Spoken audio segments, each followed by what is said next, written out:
본문은 이방인들과의 통혼 문제와 이로 인하여 회개 기도를 드리는 예스라의 모습을 우리에게 소개하고 있습니다. 예스라는 예루살렘에 도착한 지 얼마 되지 않아 충격적인 소식을 듣게 됩니다. 그것은 바로 귀환한 이스라엘 백성들이 이방인들과의 관계를 끊지 못하고 우상을 숭배하는 이방인의 딸과 결혼을 한다는 것입니다. 그런데 이방인의 딸과 혼인을 하는 것이 무엇이 문제일까요? 실제로 야곱의 아들 유다도 가나안 여인 수아를 아내로 맞이하였고, 모세도 미디안 여인과 구스 여인을 아내로 취하였는데, 이방 여인간의 통혼을 이처럼 탄식하는 이유가 무엇이었을까요? 예스라가 이처럼 이방인들 간의 결혼에 대하여 심각하게 생각하는 것은 단순한 결혼의 문제가 아니라 이스라엘의 정체성을 흔드는 심각한 결합이었기 때문입니다. 오늘 우리가 읽은 2절 말씀에 그들의 딸을 맞이하여 아내와 며느리로 삼아라는 말을 원어 그대로 직역하면 이렇습니다. 그들은 자신과 그들의 아들들을 위하여 이방인의 딸들을 취하여라는 말입니다. 즉 당시 이방인들과 결혼하는 사람들에게 있어서 그 결혼의 주체는 하나님이 아니라 바로 자신과 자신의 아들들이었던 것입니다. 당시 이방인들과의 결혼은 단순히 결합의 문제가 아니라 그들의 삶의 중심에서 삶의 중심이 하나님에게서 자기 자신에게로 옮겨가고 있다는 사실입니다. 이것은 곧 그들이 하나님의 백성이요 하나님의 언약 공동체라고 하는 그들 자신과 또 그들이 속한 이스라엘의 정체성을 흔드는 심각한 문제였던 것입니다. 사랑하는 성도 여러분, 우리의 신앙을 무너지게 하는 것은 이런 타협과 합리화라고 하는 작은 틈새입니다. 사단은 결코 악하고 흉측한 모습으로 우리에게 찾아오지 않습니다. 사단은 달콤하고 편하고 또 우리의 마음을, 우리의 눈을 유혹할 만한 그럴듯한 명분을 가지고 다가옵니다. 또 사탄은 아주 심각한 문제, 죄악에 빠져가는 어떤 그런 문제를 가지고 우리에게 찾아오는 것이 아니라 우리의 삶에 그럴 수도 있지라고 하는 생각을 가지고 우리에게 다가오는 것입니다. 그래서 우리는 쉽게 방심을 하게 되고 세상과 타협을 하고 자신을 합리화합니다. 그러나 타협하는 순간 우리는 우리가 누구인지 우리의 정체성을 잃어버리게 된다는 것입니다. 더욱이 이런 일에 모범이 되어야 할 방백들과 고관들이 이런 일을 앞장서 행하였던 것입니다. 그 결과 백성들은 위의 지도자들이 그런 일을 행하니까 무분별하게 우상을 숭배하는 이방인과 혼인을 하였던 것입니다. 말씀 없는 지도자들의 그 무지와 안일과 방종이 악을 허용하였고 죄의 심각성을 무디게 하였던 것입니다. 사랑하는 성도 여러분, 무엇보다도 우리는 우리의 지도자들을 위해서 기도해야 합니다. 그들이 하나님의 말씀 앞에 늘 깨어서 기도하게 하시고, 그리고 하나님의 말씀과 진리에서 벗어난 선택과 결정을 하지 않도록 기도해야 합니다. 왜냐하면 지도자의 선택은 그 한 사람에게만 영향을 주는 것이 아니라 그가 이끄는 또한 그와 함께하는 모든 사람들에게 영향을 준다는 사실입니다.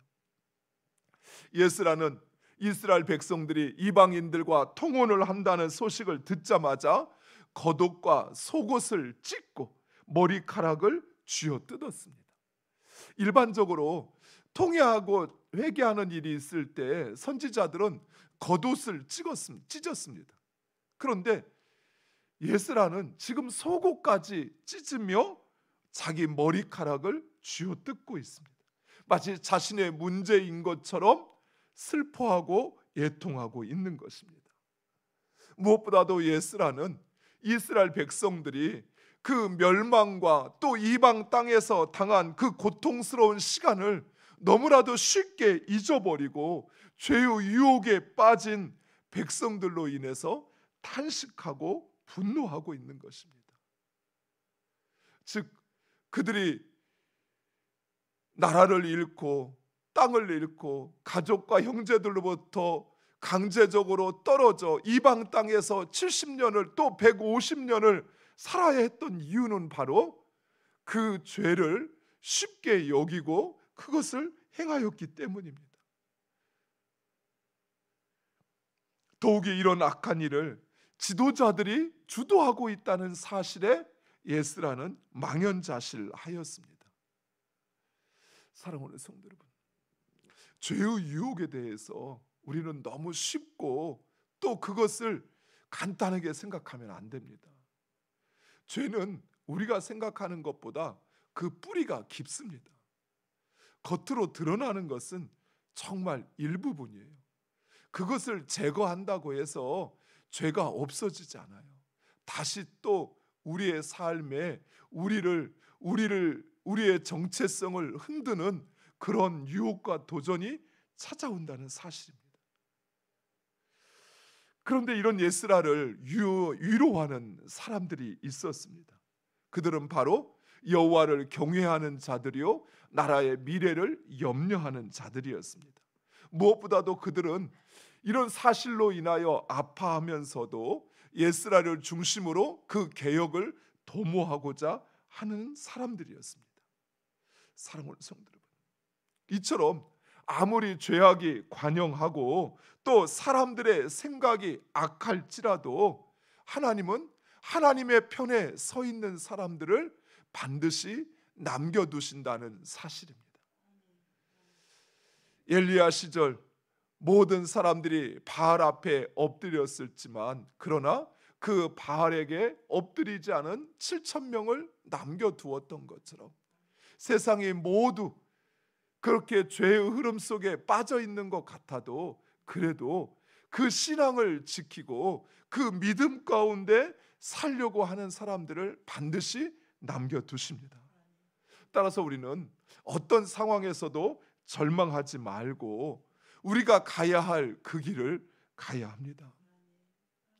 백성들을 위해 기도하였던 에스라처럼 나의 죄처럼 여기며 회개해야 합니다. 그리고 주님의 말씀, 그 말씀을 사모하며 그 길을 가야만 하는 것입니다.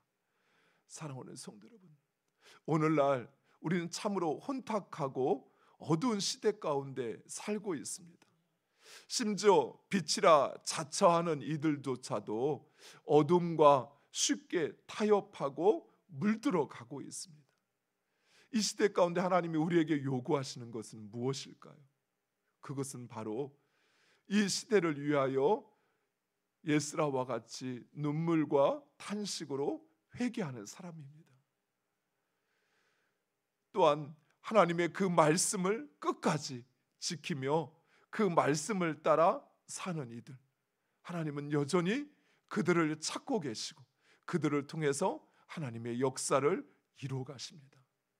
사랑하는 성도 여러분, 세상이 악하다고 또 세상이 어둡다고 그저 자기를 변명하고 또 그 세상 가운데 머물러 있는 것이 아니라 하나님의 백성으로서의 우리의 정체성을 잊지 마시고 또 그것을 지켜가는 여러분 되시기를 간절히 축원드립니다. 기도하겠습니다.